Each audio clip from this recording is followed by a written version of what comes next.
Assalamualaikum warahmatullahi wabarakatuh. Kami dari kelompok 3 akan mempresentasikan tentang proposal bisnis cup holder eco-friendly. Sebelum masuk ke pembahasan, izin memperkenalkan diri. Nama saya Higanur Fajar Sidik dengan NRP 1730128 dan rekan-rekan saya yaitu Muti Ariska Yuniar Suwandi dengan NRP 1730124, Dinar Jaya Graha dengan NRP 1730126, dan Jesa Agus Pahingga dengan NRP 1730139. Indeks dan uraian umum proposal bisnis produk cup holder eco-friendly. Terdapat tim pelaksana dari produk cup holder ini yaitu manajer research and development, manajer pemasaran, manajer keuangan, dan manajer produksi, beserta masing-masing deskripsi pekerjaannya. Lalu segmen pasar dari produk cup holder ini yaitu penduduk Kota Bandung, usia 15-40 tahun, siswa, mahasiswa, dan pekerja. Lokasi kegiatan berlokasi di Jalan Setiabudi, Kota Bandung. Mitra yang terlibat dari proses produk cup holder ini yaitu supplier bahan baku dari craft paper yang merupakan bahan baku dari cup holder. Lalu nilai tambah yang dihasilkan dibandingkan dengan produk acuan yaitu bahan ramah lingkungan dibandingkan dengan kantong plastik. Kapasitas kantong mencapai 2-4 cup sehingga dapat menghemat jumlah pemakaian. Dan terakhir yaitu reusable atau dapat dipakai secara berulang kali. Latar belakang dari dibuatnya cup holder ini yaitu gaya hidup masyarakat yang lebih memilih menggunakan kantong plastik sehingga membawa dampak yang semakin buruk bagi lingkungan. Cup holder ini sebuah produk peralihan dari kantong plastik dengan kapasitas 2-4 cup. Bahan baku yang digunakan yaitu menggunakan bahan baku yang lebih cepat diurai dibandingkan dengan kantong plastik yaitu craft paper. Proses pemasaran menggunakan media sosial dan iklan. Keluaran yang diharapkan yaitu berupa perubahan pola hidup menjadi penggunaan kantong yang ramah lingkungan, efisien, dan modis. Tujuan dan rencana target capaian. Tujuan, mengurangi jumlah pemakaian dan sampah dari kantong plastik. Mengajak masyarakat untuk mengurangi penggunaan sampah plastik. Memperoleh kepercayaan konsumen mengenai produk yang diproduksi. Lalu rencana target yang dicapai yaitu dengan model yang dimiliki perusahaan yaitu 12 juta. Keuntungan yang ditargetkan yaitu 20% dari modal sendiri. Sehingga dalam jangka waktu selama 1 tahun untuk mendapatkan keuntungan yang akan dimiliki perusahaan. Dalam bisnis terdapat visi, misi, tujuan, dan strategi bisnis. Visi, misi, dan tujuan perusahaan kami. Visi, menjadi perusahaan cup holder yang ramah lingkungan, berkualitas, unggul, serta dapat diterima di kalangan masyarakat. Misi, 1. Menjadi perusahaan yang membuat cup holder yang berbahan baku ramah lingkungan. 2. Menjadikan perusahaan menjadi market leader dalam pembuatan cup holder yang memperhatikan keinginan dan kebutuhan konsumen. 3. Merespon positif dan cepat tanggap atas segala permasalahan yang dihadapi oleh konsumen. 4. Membuat produk yang sesuai dengan kebutuhan dan keinginan konsumen. Tujuan 1. Mengajak masyarakat untuk mengurangi penggunaan sampah plastik. 2. Para pekerja yang mampu berinovasi dan berpikir lebih luas mengenai produk yang dibuat. 3. Memperoleh kepercayaan yang optimal dari konsumen, sehingga dengan adanya kepercayaan yang diberikan diharapkan usaha yang telah dijalankan dapat lebih berkembang.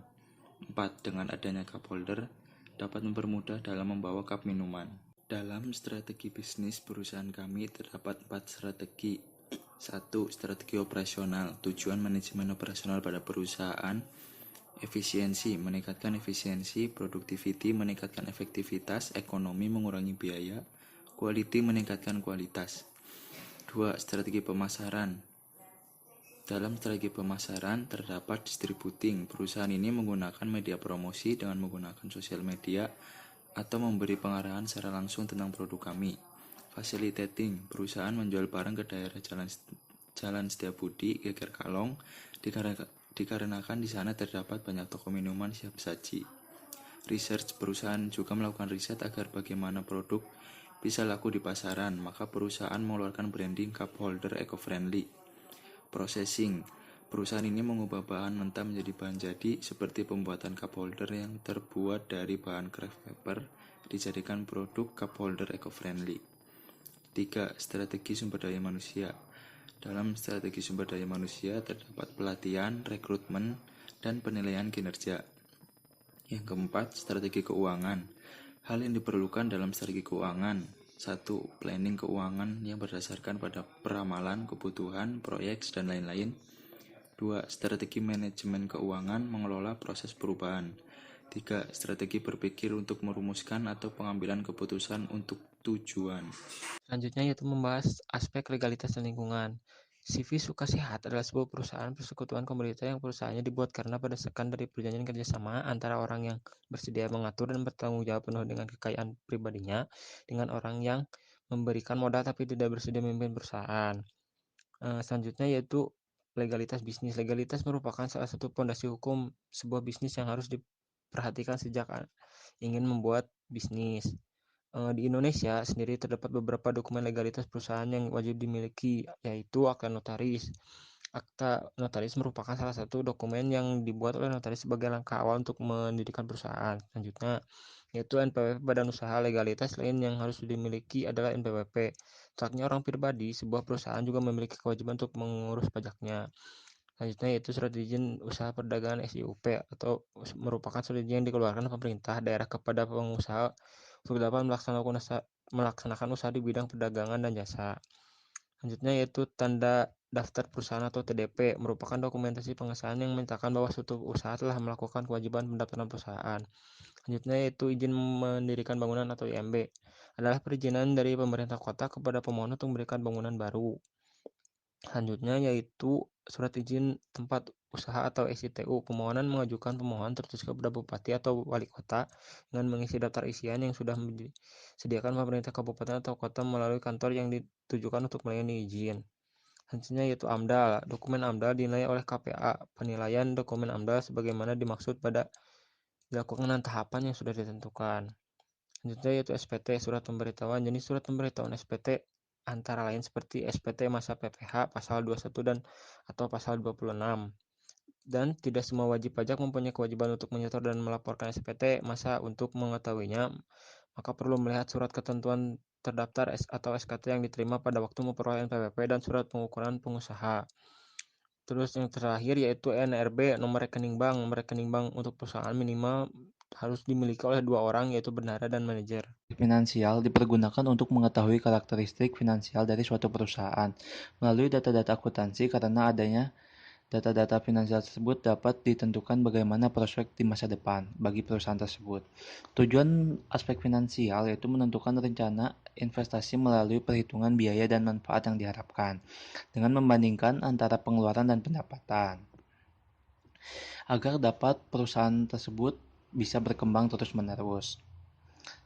Lalu, dalam aspek finansial, terdapat modal investasi dan modal kerja.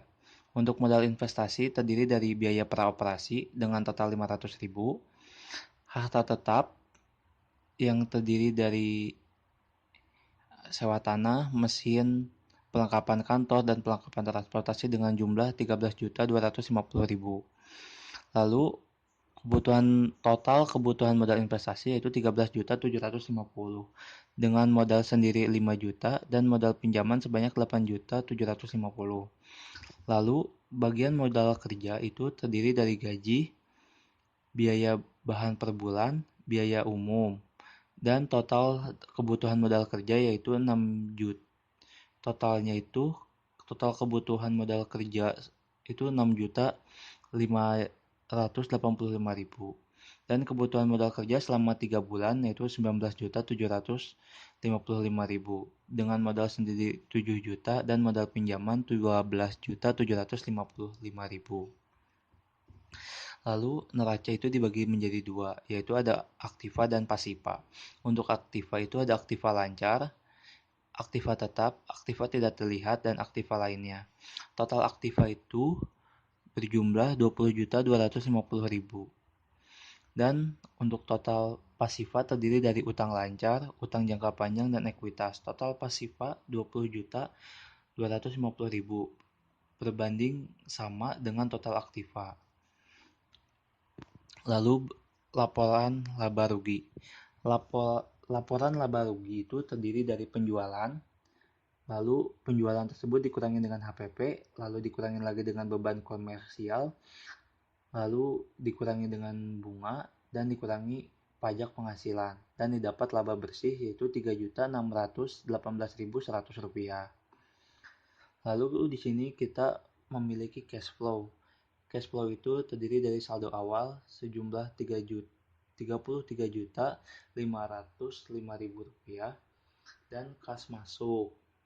Dan saldo awal dijumlahkan dengan kas masuk yaitu jumlah kas tersedianya itu sebanyak Rp40.123.100 dan kas keluar investasi dan operasional dan lalu jumlah kas keluar investasi dan operasional itu sebanyak Rp19.085.000. Lalu ada juga pelunasan hutang sebanyak Rp20.250.000 dan total kas akhir tahun yaitu Rp788.100. Lalu kesimpulan yang disimpulkan bahwa melihat dari aspek-aspek perusahaan, cup holder eco-friendly ini bisa dikatakan visible karena sudah memenuhi aspek-aspek yang diperlukan dalam membuat perusahaan menjadi visible. Assalamualaikum warahmatullahi wabarakatuh. Kami dari kelompok 3 akan